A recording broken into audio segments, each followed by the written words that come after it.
ઘણા બધા સરકારી કર્મચારી મિત્રો જ્યારે કર્મયોગી પોર્ટલ પર પોતાનું વાર્ષિક મિલકત પત્રક એટલે કે એપીઆર ફાઇલ કરવા જાય છે ત્યારે એક એરર આવે છે એપ્રુવર નોટ સેટ. જો આ સમસ્યા આવી રહી હોય તો બસ આ જાણકારી એના માટે જ છે. ચાલો જોઈએ કે આ સામાન્ય પણ ખરેખર હેરાન કરતી સમસ્યાને કેવી રીતે ફટાફટ ઉકેલી શકાય. તો આ આખી સમસ્યાને સમજવા અને ઉકેલવા માટે આપણે એને 5 સરળ ભાગમાં વહેંચી છે. સૌથી પહેલાં તો આપણે એ જોઈશું કે આ પ્રોબ્લેમ છે શું, પછી એના મૂળ કારણ સુધી પહોંચીશું. ત્રીજા ભાગમાં આપણે એડમિન દ્વારા એનો ઉકેલ કેવી રીતે લાવી શકાય એ સમજીશું. પછી એના માટેની એકદમ સ્ટેપ બાય સ્ટેપ ગાઈડ જોઈશું. અને છેલ્લે કેટલીક વધારાની પણ બહુ જ કામની માહિતી પર એક નજર કરીશું. તો ચાલો શરૂઆત કરીએ સેક્શન 1થી. આપણે સૌથી પહેલાં એ સમજીએ કે આખરે આ પ્રોબ્લેમ છે શું, જેનો સામનો મોટાભાગના સરકારી કર્મચારીઓ એપીઆર ફાઇલ કરતી વખતે કરી રહ્યા છે. જુઓ, આ એરર મેસેજ છે. Your approver is not set. Please contact admin. બસ આ જ છે મુખ્ય અવરોધ. જ્યારે પણ કોઈ મિલકતની વિગતો ઉમેરીને આગળ વધવાનો પ્રયાસ કરે છે ત્યારે આ મેસેજ સ્ક્રીન પર આવી જાય છે અને આખી પ્રોસેસ ત્યાં જ અટકી જાય છે. હવે એવું નથી કે આ એરર ખાલી એક જ રીતે દેખાય છે. એના બીજા પણ કેટલાક લક્ષણો છે જે જોવા મળી શકે છે. જેમ કે કદાચ એવું બન્યું હોય કે જૂના એપીઆર રેકોર્ડ્સ એકદમ ખાલી દેખાય છે, અથવા તો જૂના સ્ટેટમેન્ટ્સ ડાઉનલોડ જ નથી કરી શકાતા. અને હા, નવું એપીઆર સબમિટ કરવાનું તો કોઈ સવાલ જ નથી આવતો. આ બધી જ વસ્તુઓ એક જ મૂળ સમસ્યા તરફ ઇશારો કરે છે. તો હવે સવાલ એ થાય છે કે આ મેસેજ આવે છે શા માટે? શું વેબસાઇટમાં કોઈ ટેમ્પરરી ગ્લિચ છે? ના, હકીકતમાં એનું કારણ કંઈક બીજું જ છે. અને અહીંયા સૌથી મહત્વની વાત સમજવા જેવી એ છે કે આમાં કર્મચારીની કોઈ જ ભૂલ નથી. આ કોઈ યુઝર એરર નથી. આ તો એક કન્ફિગરેશનનો ઇશ્યુ છે. આનો સીધો અર્થ એ થાય કે સિસ્ટમની અંદર બેકએન્ડમાં એક જરૂરી સેટઅપ કરવાનું જ બાકી રહી ગયું છે. ટેકનિકલ ભાષામાં કહીએ તો આ સમસ્યાને મોડ્યુલ ફ્લો કહેવાય છે. હવે આ મોડ્યુલ ફ્લો છે શું?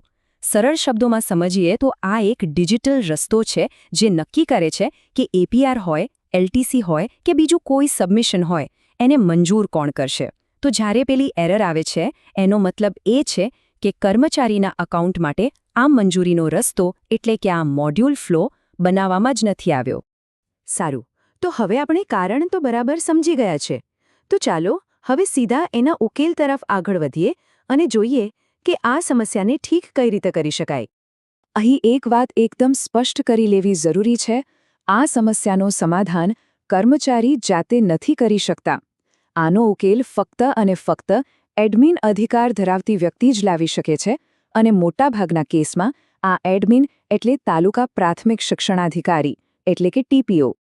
તો હવે આપણે એડમિન એટલે કે ટીપીઓ માટેની એકદમ સ્ટેપ બાય સ્ટેપ પ્રોસેસ જોઈશું. અને અનુસરીને તેઓ ખૂબ જ સરળતાથી આ સમસ્યાને ઉકેલી શકે છે. ઓકે, તો સૌથી પહેલાં આવે છે નેવિગેશનના 4 સ્ટેપ્સ. એડમિને શું કરવાનું છે? પહેલાં એમના એડમિન ક્રેડેન્શિયલ્સથી કર્મયોગી પોર્ટલમાં લોગિન કરવાનું છે. લોગિન કર્યા પછી એચઆરએમએસ માસ્ટર મેનુમાં જવાનું. ત્યાં ડ્રોપડાઉનમાં મોડ્યુલ ફ્લો માસ્ટર દેખાશે. એને સિલેક્ટ કરવાનું અને પછી એડ ન્યૂ મોડ્યુલ ફ્લો પર ક્લિક કરવાનું છે. હવે આવે છે આખા સોલ્યુશનનું સૌથી અગત્યનો ભાગ, કન્ફિગરેશન. અહીં એડમિને મોડ્યુલ ટાઈપમાં એપીઆર સિલેક્ટ કરવાનું છે. પછી જે કર્મચારીને પ્રોબ્લેમ છે એમનો એચઆરએમએસ નંબર કે પોઝિશન નંબર નાખીને સર્ચ પર ક્લિક કરવાનું. જેવું નામ આવે એને સિલેક્ટ કરી લેવાનું. હવે લેવલ 1 અપ્રુવરવાળા ખાનામાં ટીપીઓએ પોતાનો જ એચઆરએમએસ નંબર નાખીને સર્ચ કરવાનું છે અને પોતાની પ્રોફાઇલ સિલેક્ટ કરવાની છે. બસ આટલું કરીને છેલ્લે સેવ બટન પર ક્લિક કરી દેવાનું અને કામ પૂરું. જેવો જ સેવ પર ક્લિક થશે, સ્ક્રીન પર એક કન્ફર્મેશન મેસેજ દેખાશે. Workflow successfully saved. બસ આ મેસેજ આવી ગયો એનો અર્થ એ છે કે તે કર્મચારી માટે પ્રોબ્લેમ સોલ્વ થઈ ગયો છે.